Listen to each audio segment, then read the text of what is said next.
I'm Tania Creamer. I'm the founder and director of Heart of Phoenix Equine Rescue, who produces the Appalachian Trainer Face Off. The Appalachian Trainer Face Off was born as a way to allow trainers to come in, donate 100 days of training to a horse, and then ultimately compete for a large cash prize and then get 50% of the adoption fees raised for these horses. So it's a 3-day event. You have a horse going through being judged on their basic skills the first day, things you just expect any horse to do. The next day we do a trail obstacle course, so the horse will see water obstacles, real life obstacles, open closed gates. Sometimes we have livestock involved in that course, over things, through things, just establishing how many things has this horse been exposed to and how do they react. The final part of the event, which is what the audience and spectators and the adopters and trainers all wait for, is the freestyle. And that can be all sorts of things. You may have cannons, gunfire, pyrotechnic obstacles. It's just, the sky's the limit as to what the trainer and the horse decide to do. We're looking for partnership, and we're looking for how much time did you put into this? And it always ends up being something that just wows the audience.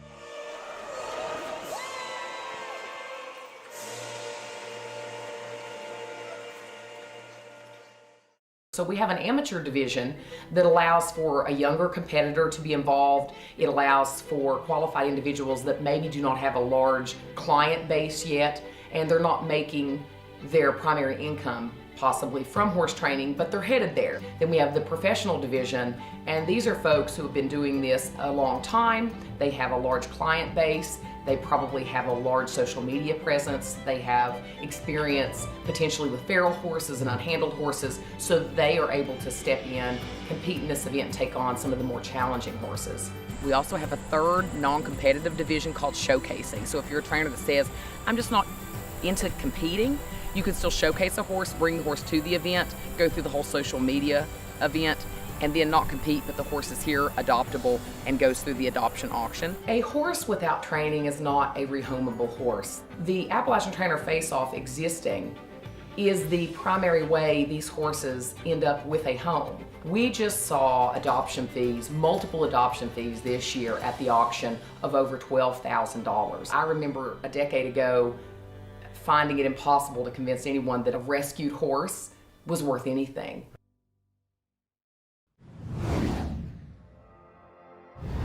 So Erin O'Neill, she picked Mercury, she took the approach that allowed Mercury to heal and forget what had happened, and as it went along, she wrote this blog about him being a horse with a broken heart. He was pretty roughed up, abused pretty bad, significantly. Erin opted to not do a freestyle with him and said, I just want to talk about his story. For the last 100 days, he put his heart back together, and it is better than it ever was. He ended up adopting out for more than $12,000. And it was a home that Erin said that's where he needs to be.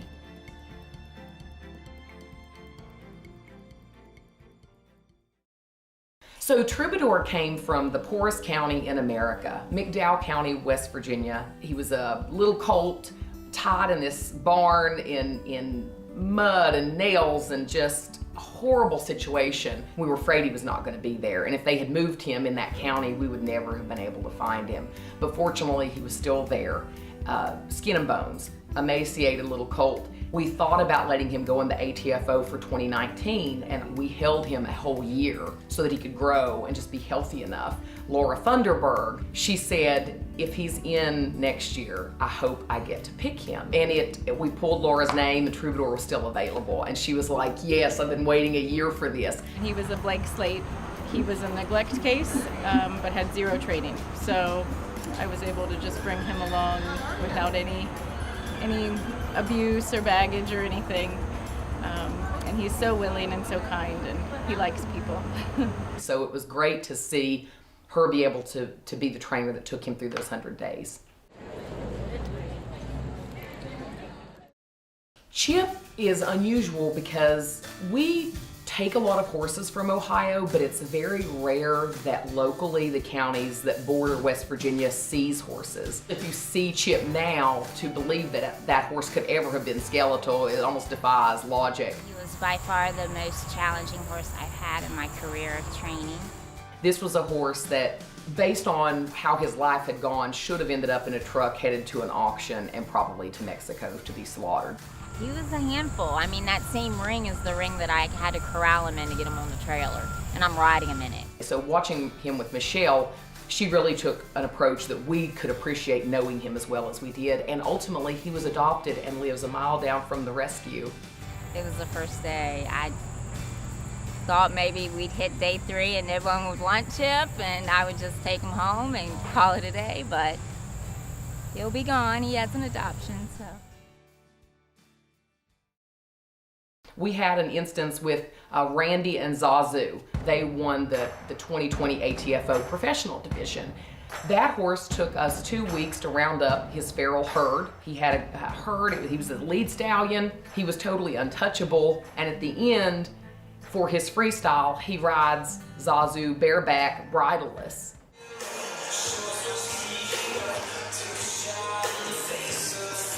Jumping obstacles like they're just one being. Even though he had no human interaction, like, he's always looking to see what you're wanting.